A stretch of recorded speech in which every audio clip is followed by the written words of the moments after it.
Effectivement, la pleine terre, on se rend compte que de jour en jour, c'est un élément qui est de plus en plus rare et qui fait de plus en plus défaut parce qu'on essaie de mettre tout en sous-sol, toutes les infrastructures. C'est assez difficile des fois de faire des retours en arrière et puis de réussir à créer de nouveau des éléments de pleine terre. Donc, ce qu'on essaie de plus, c'est de préserver en fait les éléments encore qui nous restent, de réussir à sensibiliser la population à cette pleine terre.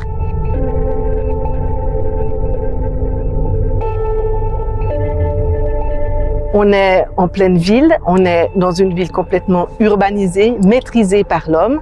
De dire ici, on ne peut pas créer effectivement de la nature. Alors, c'est peut-être par d'autres moyens qu'on peut susciter le jardin qui aurait dû être là ou qui devrait être là. Donner en fait des éléments sensoriels de la nature, de confronter, je dirais, la construction de l'homme, comment il a travaillé pour dompter la nature.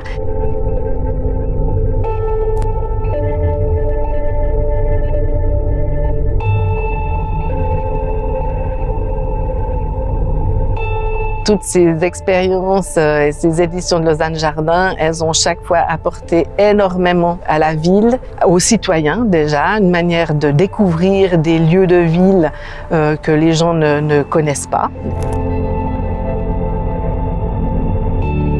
Pour nous, les gens qui pensent la ville et qui sont là pour la planifier, pour la construire, c'est aussi extrêmement important parce que ça nous permet de faire des tests.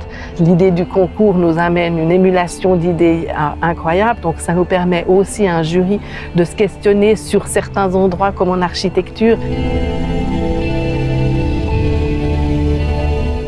Chaque édition y a laissé une trace parce qu'il y a des éléments qui ont été là, qui sont justes, qui ont amené de la qualité, une autre manière de voir. On a pu justement garder ces éléments de manière, je dirais, pérenne. Donc ça, on a chaque fois des héritages de chaque édition, c'est important.